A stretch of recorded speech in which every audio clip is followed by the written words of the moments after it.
नमस्कार। आज कहानी विश्वामित्र और स्वर्ग की अप्सरा रंभा की। तो जैसे कि मैंने आपको अपने पहले वीडियो में बताया कि मेनका उनके जीवन में आती हैं। विश्वामित्र जी कठिन तपस्या का करना चाहते हैं, परंतु मेनका उनके जीवन में आके उनकी तपस्या को भंग करती हैं, जिसके बाद वह पुनः तपस्या में बैठे होते हैं और देवतागण प्रसन्न भी होते हैं और वो जितेंद्रिय होने का वरदान मांगते हैं। परंतु देवतागण कहते हैं कि ब्रह्मा जी कहते हैं कि आपको अभी और सिद्धियों की ज़रूरत है, क्योंकि अभी भी आप जितेंद्रिय नहीं हुए हैं। इसके बाद विश्वामित्र जी पुनः तपस्या में लग जाते हैं और बहुत कठिन तपस्या होता है उनका। दोनों भुजाओं को ऊपर उठाकर और वो खड़े होकर तपस्या बिना किसी आधार के तपस्या कर रहे होते हैं। और जब इतना कठिन तपस्या देखते हैं देवता, तो सभी आश्चर्यचकित हो जाते हैं और इंद्र के मन में यह विचार आता है कि क्यों ना इनकी तपस्या को फिर से भंग किया जाए। और वह जाते हैं स्वर्ग की अप्सरा रंभा के पास, अपना यह प्रयोजन लेकर कि वह जाएं और अपने रूप से और अपनी सुंदरता से वह विश्वामित्र की तपस्या को भंग कर दे। अब यह कहा गया है कि व्यक्ति को हमेशा स्वयं का निर्णय खुद ही लेना चाहिए। उसे हमेशा हम सभी को राय मशवरा तो सभी से लेना चाहिए, परंतु अंत में निर्णय स्वयं खुद लेना चाहिए। इसीलिए कहा गया है, क्योंकि देखिए रंभा को जाके इंद्र कहते हैं यह बात कि तुम जाओ और विश्वामित्र की तपस्या को भंग करो। अब रंभा का मन जो है इस कार्य के लिए उससे प्रेरित नहीं करता। रंभा का जो हृदय है वह उसे रोकता है, क्योंकि यह काम धर्म के अनुसार नहीं है। यह धर्म के अनुसार यह काम सही नहीं है। किसी की तपस्या में जाके विघ्न उत्पन्न करना और इस तरीके से यह काम सही नहीं है, और इसी के लिए रंभा का मन जो है वो इस बात की आज्ञा उसे नहीं देता। परंतु फिर भी वह बार बार जब इंद्र उसको रंभा पर यह जोर देते हैं कि तुम्हें ऐसा काम करना चाहिए और कुछ नहीं होगा, मैं तुम्हारे साथ रहूँगा, कामदेव तुम्हारे साथ रहेंगे।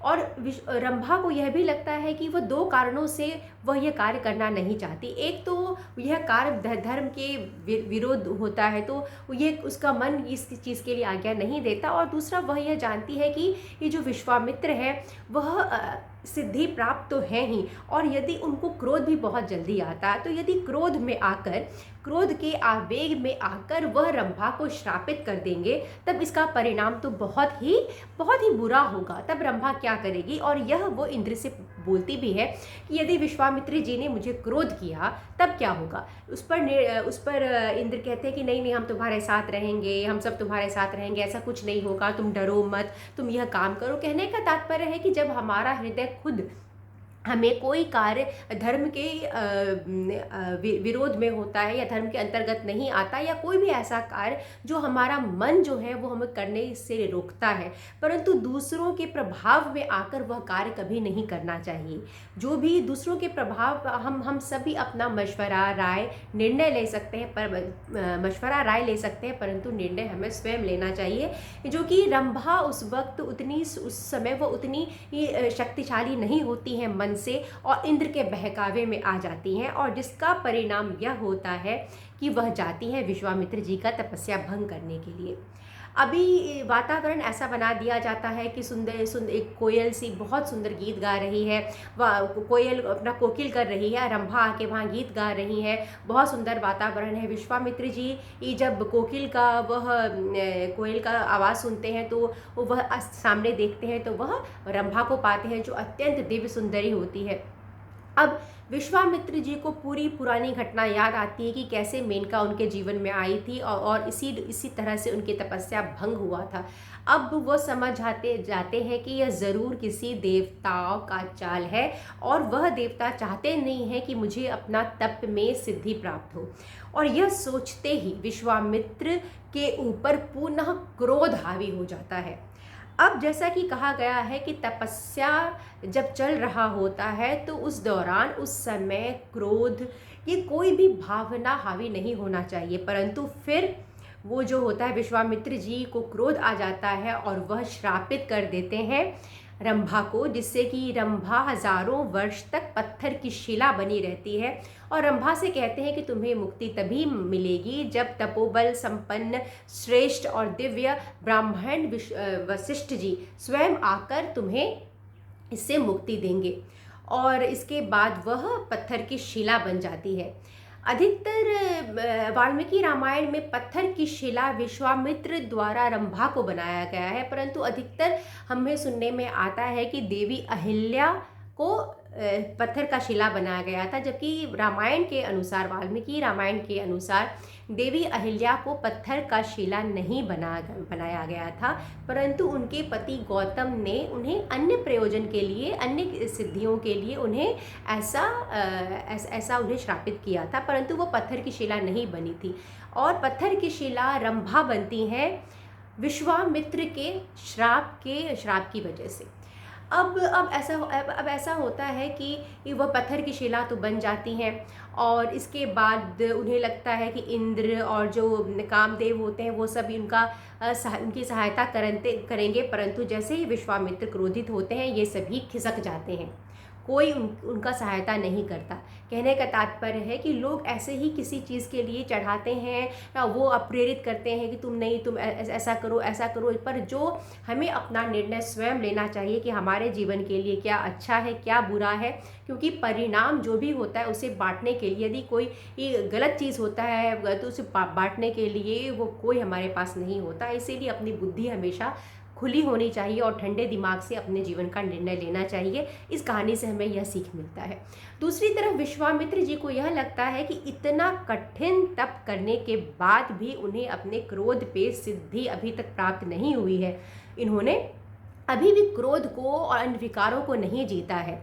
ब्रह्मा जी ने उन्हें कहा भी था कि जब विश्वामित्र ने उन्हें जितेंद्रिय होने का वरदान मांगा था, तब यह बात ब्रह्मा जी ने उनसे कही भी थी कि विश्वामित्र जी अभी आपको और तप करने की ज़रूरत है, अभी आपको अपने विकारों पर सिद्धियां प्राप्त नहीं हुई हैं। और विश्वामित्र जी को बड़ा दुख लगता है यह जानकर कि उन्हें तुरंत क्रोध इतना जल्दी कैसे आ गया और कैसे उन्होंने रंभा को श्रापित कर दिया। वह चाहते तो बिना क्रोध किए हुए भी रंभा को जाने के लिए बोल सकते थे, परंतु उन्होंने श्राप दे दिया, जिससे कि तपस्या तो भंग हो जाता है। तो विश्वामित्र को बड़ा दुख होता है, परंतु वह निर्णय लेते हैं अब इससे भी और कठिन तपस्या वह करेंगे। और चूंकि उन्हें बार बार क्रोध उन पर हावी हो रहा है, तो वह सोचते हैं कि मैं बोलूँगा ही नहीं, क्योंकि जब हम क्रोध को काबू में करने का कोशिश करते हैं, बार बार क्रोध आता है, तो हमें पता होता है कि क्रोध करने से क्या होगा, इसका परिणाम कितना गलत होगा, परंतु फिर भी उस समय ऐसा होता है कि क्रोध हम पर हावी हो जाता है और हम किसी को भी श्रापित कर देते हैं, किसी को भी कटु वचन बोल देते हैं। परंतु जैसे विश्वामित्र ने कहा है कि इसके लिए उन्होंने सबसे जो ये अब सोचा कि वह बोलेंगे नहीं, अर्थात कम से कम बोलना। यदि क्रोध पर काबू पाना हो तो कम से कम बोलने का जो एक नॉर्मल दिनचर्या होता है, रोज़मर्रा की ज़िंदगी में भी कोशिश करना होगा कि हम कम से कम शब्दों का प्रयोग करें। और जब हमारे भीतर यह आदत हो जाएगी कि जितना ज़रूरत है उतना ही बोलना है, तब संभवतः क्रोध को जीतना थोड़ा आसान होगा।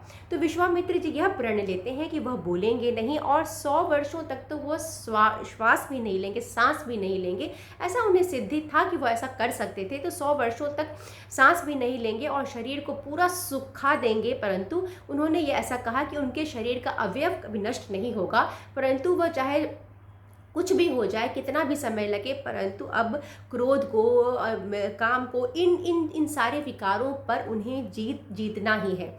तो उनका जो इच्छा शक्ति है वो कभी भी ख़त्म नहीं होता और विश्वामित्र जी पुनः कठोर तपस्या में लग जाते हैं। आगे का वीडियो में आगे इस कहानी के बाद क्या होता है, विश्वामित्र जी को सिद्धि कैसे मिलती है और कैसे वह एक राजा से राजर्षि से ऋषि और ऋषि से ऋषियों में श्रेष्ठतम ऋषि, उसके बाद अंत में जाकर वह जितेंद्रिय होंगे, उन्हें अपनी इंद्रियों पर उनका काबू पा सकेंगे और वह फिर अंत में जाकर ब्रह्मर्षि जैसा उन्होंने सोचा होता है ब्रह्मर्षि बनते हैं। आगे की कथा मैं आपको अपने अगले वीडियो में सुनाऊंगी। बहुत धन्यवाद।